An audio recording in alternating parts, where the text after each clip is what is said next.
Questão 64. Por que as palavras de Jesus entram em conflito com a maneira de viver da cristandade? Por que se fez esta pergunta? Porque no mundo ocidental, aonde predomina o cristianismo, nós vemos que os costumes dos cristãos, as suas práticas e doutrinas, não têm muito a ver com o Deus de Israel, aquele Deus que é descrito desde o Antigo Testamento até nas páginas do Novo Testamento. Parece que Deus foi interpretado de uma maneira um pouco diferente daquilo que verdadeiramente Ele é. Eu acredito que o grande problema está no fato do homem não ter conhecimento das verdades eternas, daquele conhecimento que Jesus falava em particular aos seus discípulos. Ele se reunia frequentemente com seus discípulos para ensinar uma doutrina que não foi revelada publicamente. É evidente que Jesus falava do conhecimento eterno, das coisas relacionadas com a origem, com a missão e com o destino das almas. Isso não é muito claro dentro do cristianismo e também no judaísmo dos nossos dias há pouco conhecimento a respeito das coisas eternas. Do mesmo modo que o catolicismo se desenvolveu como uma religião mais ocupada em tratar das coisas relativas à vida terrena, o judaísmo também entrou pelo mesmo caminho. Então o homem ele deixou de lado a busca pelas verdades eternas para ele compreender melhor a vida e passou a acreditar que Deus somente estava à disposição dele para ajudá-lo a enfrentar as muitas dificuldades, e provas e tribulações que naturalmente existem aqui na vida terrena. Por isso, parece que existe mesmo um conflito entre as palavras, não só de Jesus, mas também os ensinamentos gerais das Escrituras, desde os livros do Antigo Testamento, que falam da implantação de um reino aqui na face da terra. Esse reino é chamado o reino do Messias, o reino messiânico. Esse Messias seria um profeta que Deus enviaria em tempo determinado para que todas as maldades e vilezas fossem tiradas definitivamente da terra e se estabeleceria um reino de justiça e de paz para todos os homens. Esta promessa do reino está nos escritos antigos e também aparece no Novo Testamento, nas palavras de Jesus e no Apocalipse do apóstolo João. A cristandade não sabe muito bem o que significa o reino messiânico. Envolvida no espírito de preocupação com as coisas desse mundo, deixaram as coisas de Deus um pouco de lado. Então vemos essa situação em que a igreja caminha envolvida mais com o espírito do mundo do que com o espírito de Deus. Há mesmo um certo conflito e a gente precisa fazer um esforço para nós não andarmos no mesmo caminho que todo mundo anda. A nossa fé precisa ser uma fé robusta e nós precisamos ter um conhecimento claro a respeito da nossa origem, da nossa missão e do destino da nossa alma.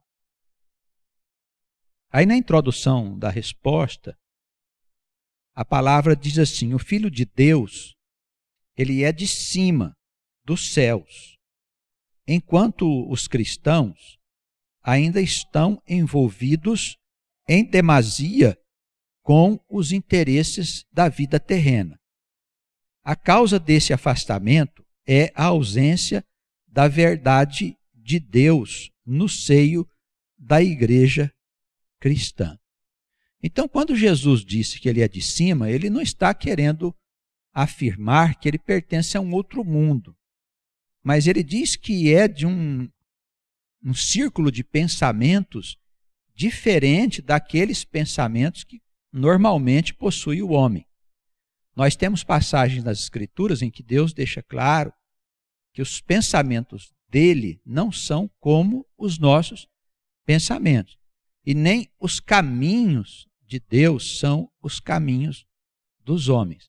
Então, os caminhos de Deus são de cima, quer dizer, pertencem a uma visão bem diferenciada daquela que o homem tem relacionada com a vida. Então, por isso Jesus dizia que ele era de cima, e que esses homens a quem ele se dirigia eram pessoas que viviam embaixo, viviam preocupadas apenas com as coisas terrenas. Ele diz no Evangelho segundo João, no capítulo 8, versículo 23, faz parte aí das nossas referências, é a primeira delas. Vós sois de baixo, eu sou de cima. Vós sois deste mundo, eu não sou deste mundo. Então isso quer dizer, o homem estava apenas ocupado, os homens estavam apenas ocupados com as coisas da terra, enquanto que Jesus se ocupava das coisas relacionadas com a eternidade. Então, qual que é a origem da alma? Em primeiro lugar, nós precisamos entender que a alma não é criada no momento da concepção carnal, como preconiza a teologia tradicional, a teologia católica.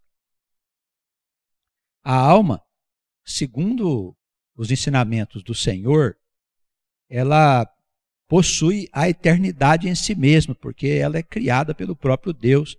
Quando no começo de todas as coisas ele criou o universo, ele também criou o homem à sua imagem e semelhança. Então, o homem é criado à imagem do próprio Deus. Por isso ele traz em si mesmo a eternidade. Só que ele, quando começaram todas as coisas, ele perdeu essa eternidade devido à sua separação do seio divino. Então a alma, ela começa a sua história quando começa a história do próprio universo. E ela habita em determinado mundo em que Deus determina para que ali ela possa desenvolver a sua história. Então nossa origem é divina. Nós somos filhos do Deus Altíssimo, deuses vivendo na terra. A nossa alma é eterna. Então nós vivemos vidas que se sucedem. Renascemos continuamente para trabalhar na grande obra de Deus, que é a construção da Nova Jerusalém, o mundo novo. Somos todos nós habitantes desse planeta, deste lugar. E aqui é a nossa casa. E esta casa, ela vem sendo edificada há muito tempo, quando começou a história, segundo narra a própria ciência. Precisamos nos afastar deste pensamento de que o homem ele foi criado por Deus do nada. E essa ideia ainda permanece na teologia tradicional, em que o homem pensa que a sua alma é gerada na hora da concepção carnal. Qual é a missão do homem na terra? O homem deve procurar entender que não está aqui para passear, para se divertir ou para viver simplesmente de uma forma justa ou injusta, de acordo com a concepção tradicional. O homem está aqui na terra para desenvolver uma tarefa, um trabalho, uma missão em relação àquilo que Deus tem para esta humanidade. Então, cada homem é um servo de Deus. Cada homem é uma alma que deve utilizar a sua vida de maneira útil para o seu próximo e para a construção de um mundo melhor. Essa é a missão do homem. Qual que é o destino da alma do homem?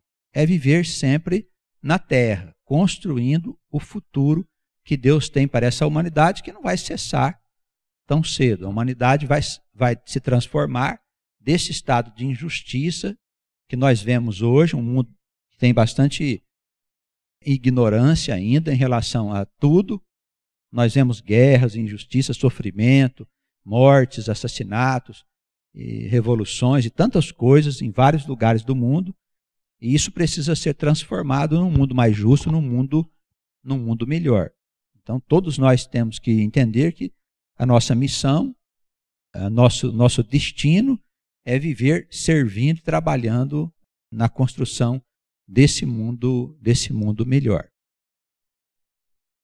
A Reforma Protestante, que foi um movimento que aconteceu na igreja a partir de 1517, da nossa época, um movimento iniciado por Martinho Lutero, que escreveu 95 teses, né, contra a Igreja Católica, trouxe um hálito de entendimento, um espírito novo, que ajudou os cristãos a compreender um pouco mais as Escrituras sagradas. Naquele tempo, os cristãos ignoravam completamente o conteúdo dos escritos sagrados. E ainda nos nossos dias, o que caracteriza o sacerdócio é que as pessoas vão à igreja e o padre ou o pastor é que é o responsável pela salvação daquelas almas. E não é a pessoa, o seu conhecimento, a sua sabedoria, o seu arrependimento, aqueles passos que nós sabemos que a alma precisa dar para que ela compreenda melhor a sua salvação e receba o perdão do eterno Deus. Então a Reforma Protestante combateu os desvios e disputas da Igreja Católica causados pelo domínio das trevas. Então as trevas ainda estão no mundo. É evidente que o diabo ainda não saiu dele. Nós estamos vendo um crescimento do mal hoje no mundo, facilitado pela tecnologia que se desenvolveu e permitiu que o homem se comunicasse com mais facilidade e rapidamente entre eles, e o mal assim ele se espalhou no mundo com muita intensidade. Isso vai trazendo transtornos de toda a ordem, o que mostra para nós que o mundo ainda continua mergulhado na escuridão espiritual. Então, as trevas que havia na Idade Média, elas continuam aí. E o trabalho que foi feito na Reforma Protestante foi um trabalho que durou um certo tempo. Havia ainda muitos homens que examinavam as Escrituras para melhor compreender os ensinamentos no sentido da salvação e da liberdade que o homem tinha de ser salvo sem precisar do sacerdócio. Nós vemos que quando a história foi se desenrolando, o espírito do mal entrou na igreja e foi arrumando a igreja do jeito que ele queria. E a gente vê nos nossos dias que poucas igrejas utilizam as Escrituras para instruir as pessoas. A Igreja Católica nem se fala, né? Os católicos não têm qualquer conhecimento das Escrituras Sagradas. Então, o espírito mau, ele continuou a fazer a sua obra, né, de destruição daquilo que Deus tinha feito na Reforma Protestante, que foi trazer um novo espírito, né, que poderia ajudar o progresso da igreja. Aí houve uma dissensão, uma divisão da igreja, formou-se a igreja chamada protestante, e mais tarde apareceu essa outra igreja chamada evangélica. Mas todas elas estão ligadas ao espírito do catolicismo. Em termos de teologia, naquilo que importa realmente para o homem, que é saber a sua origem, a sua missão, o seu destino, as igrejas evangélicas e a igreja católica, elas se entendem na mesma linha de raciocínio. Então não há diferença. O pensamento católico ele está dentro da igreja evangélica.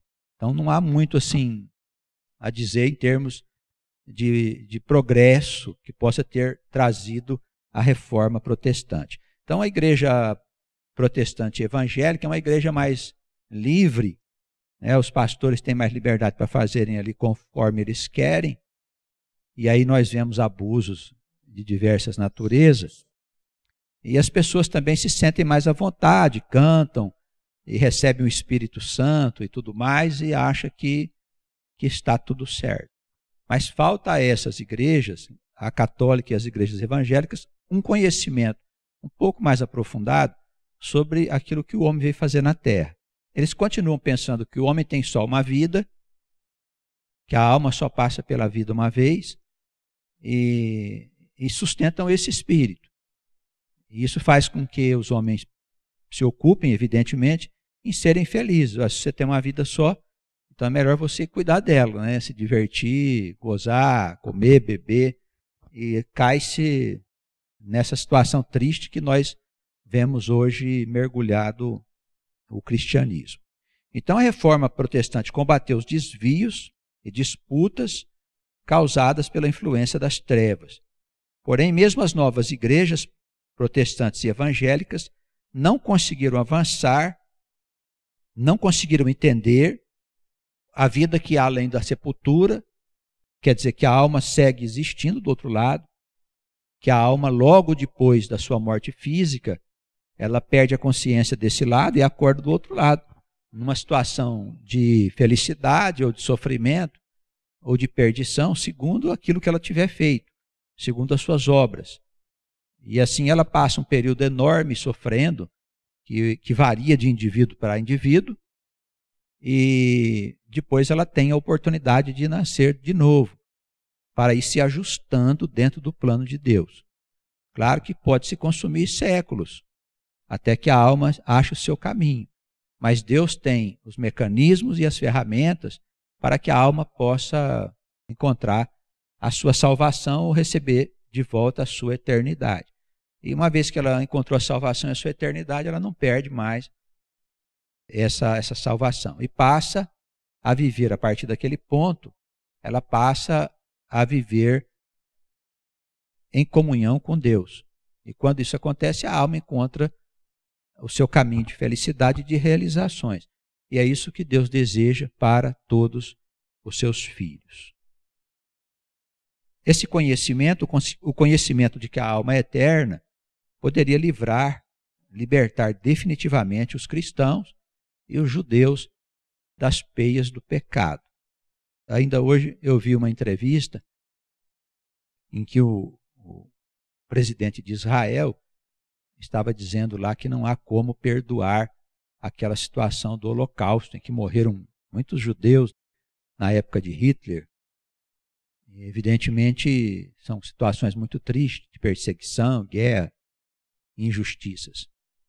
Mas ele disse que aquilo não tem como perdoar, né? Então a gente vê que mesmo um judeu, eles que foram perdoados tantas vezes, mesmo deixando de lado o Novo Testamento, mas considerando apenas o Antigo Testamento, que são as escrituras hebraicas, ali Deus perdoou o povo dele muitas vezes, os seus pecados e transgressões. E parece que até hoje eles não aprenderam, né, que é necessário a gente perdoar, para a gente poder ser perdoado. Então nós vemos que há muitas incoerências ainda nessa terra, nesse mundo. Muitas incoerências, inclusive, no meio do povo de Deus, no meio dos cristãos e no meio dos judeus. E é isso que precisa mudar. É necessário que nós trabalhemos, todos nós, para criar um novo pensamento. Um pensamento onde a gente sabe direitinho quem nós somos, de onde nós viemos, quantas coisas temos que passar aqui nesta vida e nas existências futuras. Mas na certeza de que nós somos filhos do Eterno, que nós somos deuses no dizer das Escrituras e que a nossa missão é cuidar deste lugar, que é a nossa habitação. Nós precisamos andar nos caminhos do Senhor e fazer aquilo que é a vontade dele. Não são poucos os crentes que caminham envolvidos nesse espírito de perdição que está aí fora, que é o espírito do mundo, guiados inclusive por falsos sacerdotes e pastores. Isso está cheio por aí. Basta a gente ligar a televisão e andar num sábado à noite aí pela cidade, nas cercanias da cidade, e ver as muitas coisas loucas que a gente vê com o nome de igreja. Tem de tudo. Então, no mundo capitalista, onde todo mundo está atrás de dinheiro, de recursos materiais, eles criaram essa ideia de que Deus quer dar prosperidade para o homem. E o homem está querendo prosperidade, então dá muito certo, né? casou bem aí os interesses, mas me parece que isso não é uma coisa boa, segundo o ponto de vista das Escrituras Sagradas, que dizem que o amor ao dinheiro é a raiz de todos os males. O amor ao dinheiro. Até me escreveu hoje um irmão fazendo uma pergunta sobre isso, né? O que tem de mais a pessoa gostar de dinheiro e trabalhar para ganhar honestamente a sua riqueza, fazer a sua fortuna. Olha, não tem nada demais, mas as Escrituras dizem que o dinheiro costuma dar problema se for em grande quantidade, em demasia. Que é melhor uma vida de pobreza ou de simplicidade, não na pobreza extrema, mas uma vida na modéstia do que uma vida na abundância. Porque a vida na abundância com muito dinheiro traz muito problema. Isso é a palavra do próprio Senhor. Jesus disse isso. Então, não é possível que a gente pregue prosperidade e riquezas dentro de uma casa em nome de Jesus. Não é possível. Que nós preguemos uma vida modesta para todas as pessoas, para que elas possam se adequar àquilo que é a vontade do Deus de Israel. Mas o mundo hoje é um mundo guiado pelo interesse material. E a vida, mesmo a nossa vida, está mergulhada nesse mecanismo. Mas isso é por causa do atraso do próprio mundo. Então nós somos, na verdade, inovadores na maneira de pensar. Nós estamos trazendo um pensamento diferente para que o homem possa conhecer melhor como funcionam os mecanismos da vida.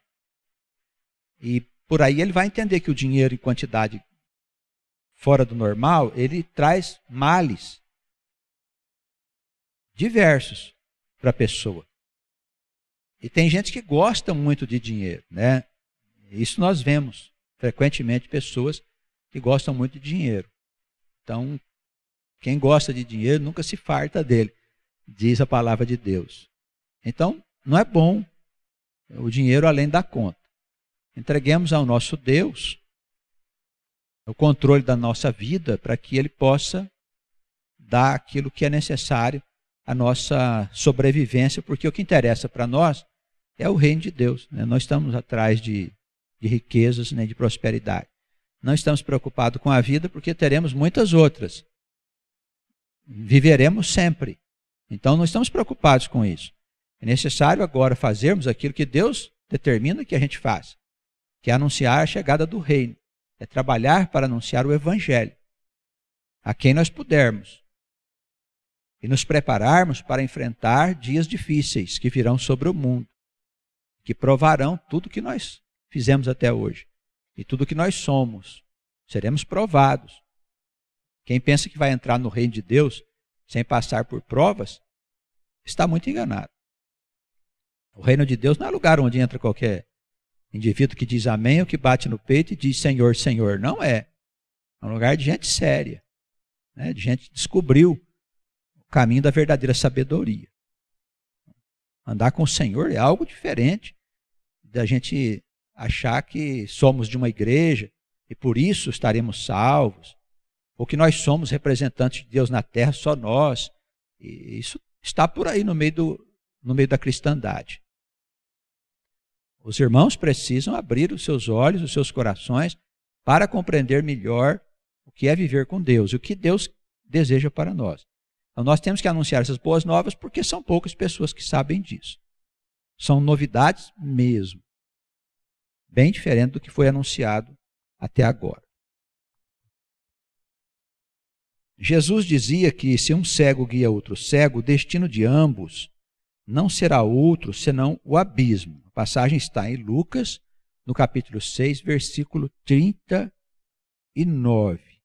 Ele disse assim: pode porventura o cego guiar o cego?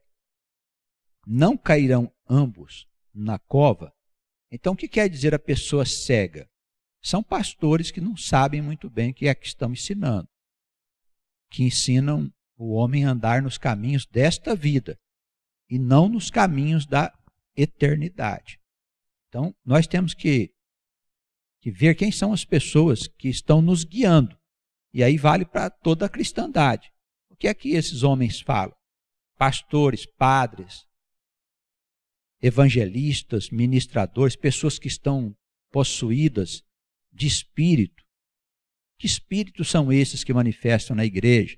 Com adivinhação, ou falando coisas que ninguém entende, ou fazendo as pessoas rirem por horas, ou jogando as pessoas no chão, a título de batismo. Isso não são espíritos de cima, não são do mundo de cima, é do mundo de baixo. É isso que o Senhor quis dizer, eu sou de cima, vocês são de baixo. Esses espíritos são de baixo.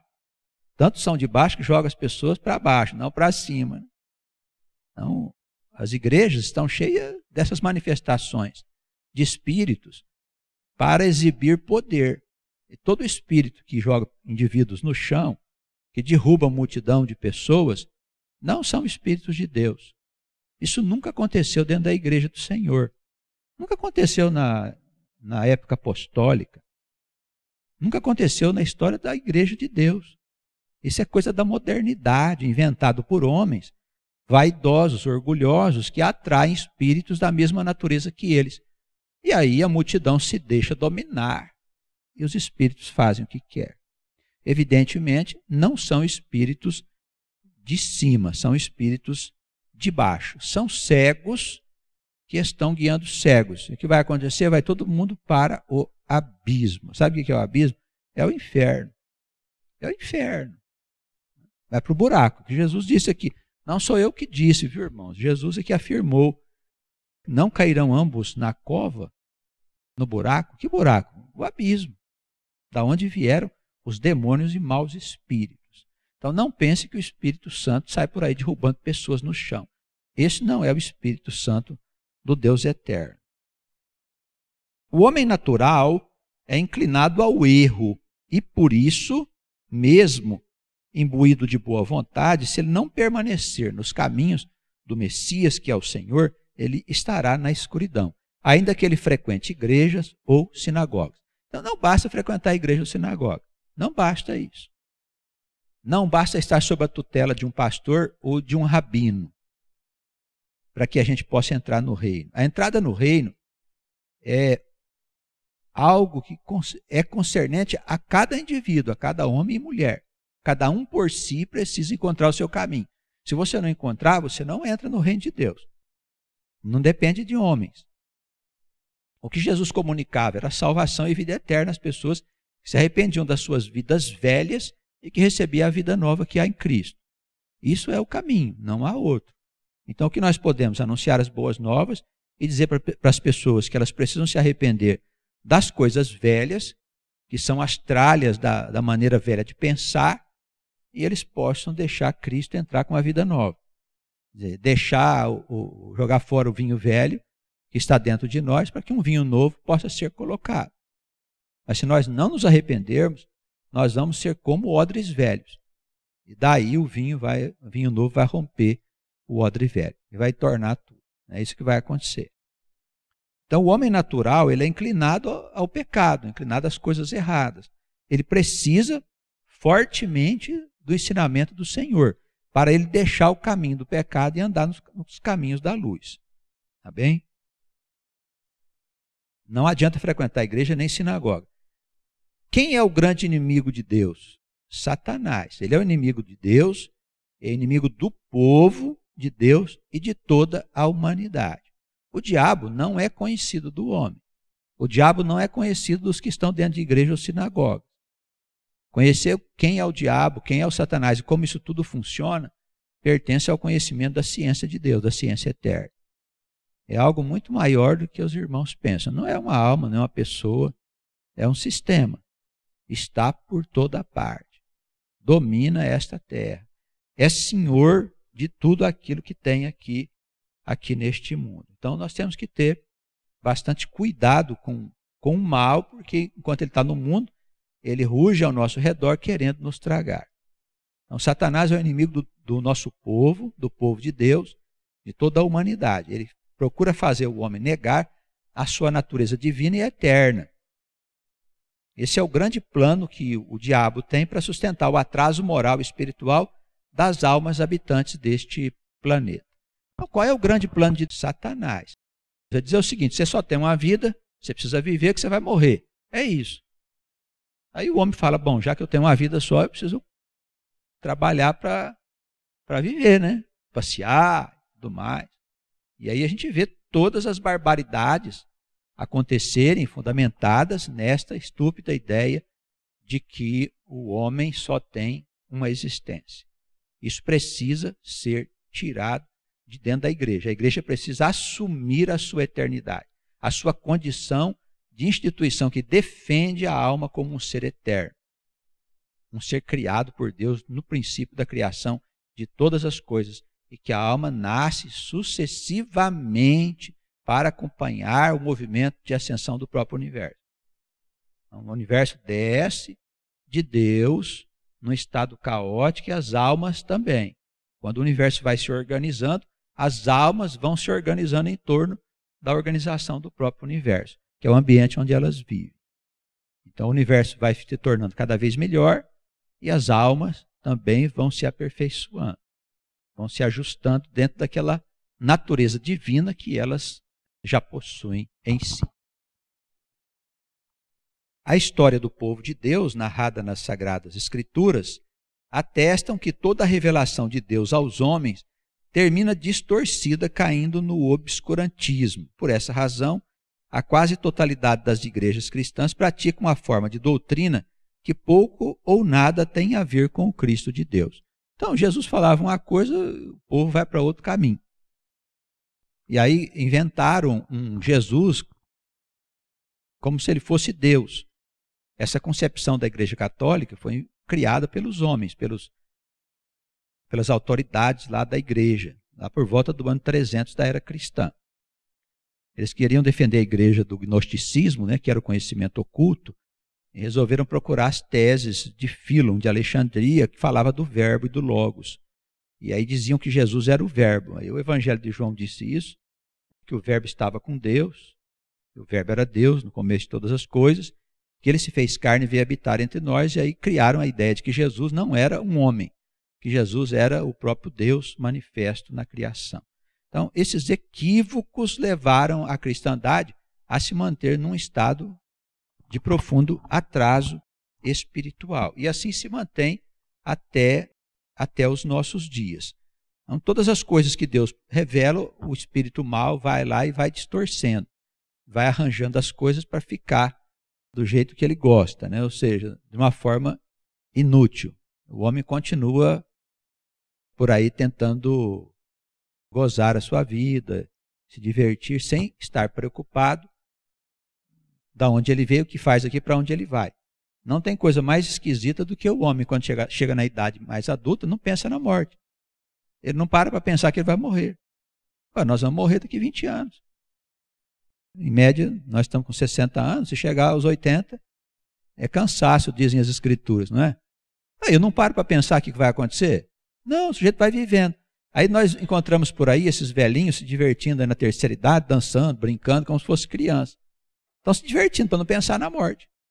Tudo bem, a gente tem que ser alegre, mas essa fase da nossa vida é a fase mais importante, em que nós temos uma percepção melhor de tudo o que aconteceu na nossa vida, de bom e de errado, e com isso nós aprendemos. Por quê? Porque estamos acrescentando mais uma experiência na nossa história. Agora o sujeito chega no fim da vida, não vou pensar mais na morte, eu vou me divertir. Aí nós vemos aí os velhinhos crianças, né, brincando, dançando, fazendo sexo e tal, achando isso tudo muito bonito. Tá? Então é uma coisa distorcida por quem? Pelo diabo. O diabo vai lá e diz, é isso mesmo, divirta-se. Onde vão parar essa gente depois da morte? Que vai chegar, o sujeito não vai escapar. Vai parar onde? Na região do sofrimento. Mas por trás disso você tem uma igreja evangélica garantindo a salvação. Por trás disso você tem uma igreja católica garantindo a salvação. E aí o homem acha que está tudo certo. O negócio é divertir mesmo, vai se divertir. Quando eu morrer eu vou para o céu, para algum lugar. Eu vou ficar dormindo. Essas doutrinas tolas que foram inventadas e criadas dentro da cristandade. E ninguém pensa na morte. Para pensar na morte é fundamental. Como é que você vive sem pensar na morte?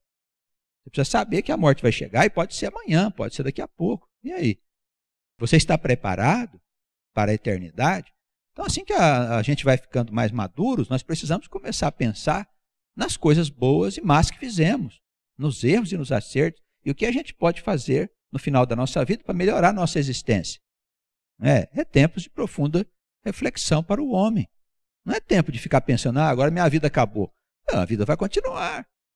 Acabou essa vida, mas tem chão ainda pela frente. Você vai continuar vivendo incessantemente. Incessantemente. O tipo de doutrina que se vive hoje é uma doutrina envolvida mais com a religiosidade, e despreocupada com a sabedoria da eternidade e assim as suas consequências. Não se quer dizer com isso que as igrejas não têm utilidade, pois todas as coisas são úteis, uma vez que estão sob o teto do eterno Criador. Então, não se está aqui querendo fazer uma crítica às instituições, dizendo que elas não têm o seu papel ou a sua utilidade. Tiveram seu papel e utilidade, mas nós sabemos que o pensamento dominante é o pensamento responsável pelo grande atraso que existe no mundo. Falamos aqui do mundo ocidental. Os outros países, cada país tem a sua estrutura religiosa, seus princípios e fundamentos. Por trás de tudo isso está o nosso Deus cuidando de todas as coisas para que haja progresso em geral. Mas não poderá haver progresso enquanto o mundo estiver cheio de seitas e de igrejas. Há que haver um pensamento único, há que haver uma referência só para que o homem possa conduzir sua vida. Hoje nós temos tantas formas de viver que ninguém sabe mais o que faz. Então não há mais bonito, não há mais feio, não há mais certo, não há mais errado, não tem mais nada disso. É igual ao automóvel, tem tantos modelos que não tem nenhum carro bonito mais, não é verdade? Não tem mais carro bonito, porque todos os carros são bonitos. Então o homem perdeu o seu referencial, né? E assim a moda, a maneira de falar, de viver, o sujeito vai envolvido nessa perdição. Ele não sabe o que está fazendo, para onde está indo. Ele não tem noção. Por quê? Não há referencial. Qual que é o referencial? O referencial é o conhecimento básico. Isso é igual você ser médico sem ter estudado. Você não conhece nada de medicina, abre um consultório, põe um jaleco branco e começa lá com um estetoscópio, começa a ouvir o coração dos outros, prescrever remédio. Não vai dar certo. Você vai matar um logo. Não é? Porque você não estudou, não tem preparo, não tem conhecimento de nada. Então qual que é o referencial do médico? É a medicina. É o conhecimento adquirido. Qual que é o referencial do homem para ele poder viver? Não tem referencial nenhum, ele faz o que quer. Eles romperam os laços com o conhecimento da geração passada, porque o conhecimento precisa passar de geração em geração, sendo aperfeiçoado, mas não abandonado. Eles abandonaram o conhecimento dos antigos, dos nossos pais, dos nossos avós, e se acharam. Aí o homem se perdeu, ele não tem referencial, o resultado é um desastre. É igual fazer química sem ter estudado. Vai explodir tudo, vai tudo para o ar. Então, quando chegar o fim do mundo, não culpem Deus, por favor, viu, gente? Não culpem Deus. A culpa é do homem que não sabe o que faz. Ele construiu uma casa em cima da areia. A queda é só a questão da tempestade. A hora que vier a tempestade, a casa cai, não se sustenta. Então, enquanto o homem não tiver um referencial em todo o planeta, para que ele possa seguir e dizer, isso é certo e errado. Você pode fazer isso, não pode fazer aquilo, porque é lei natural, é lei do Criador. O mundo não vai ter estabilidade, vai ficar essa confusão. Uma hora guerra, uma hora desentendimento, uma hora concórdia, outra hora confusão, outra hora o outro discorda, o outro concorda, o outro discorda. É uma grande Babilônia. É uma grande Babel, na verdade. É uma grande Babel. Aquela confusão de línguas que tem lá na Escritura que mostra bem o que acontece quando o homem não se entende em torno de um mesmo ideal, de um mesmo rumo. O homem precisa de encontrar este referencial para que venha viver bem e definitivamente neste mundo para sempre. Que a vida é eterna. Não quer dizer que a gente vai viver num lugar chamado vida eterna. A vida eterna é uma situação de espírito. Se nós recebemos a vida eterna, nós não morremos mais. Deus nos abençoe, nos guarde no seu amor e misericórdias. Amém.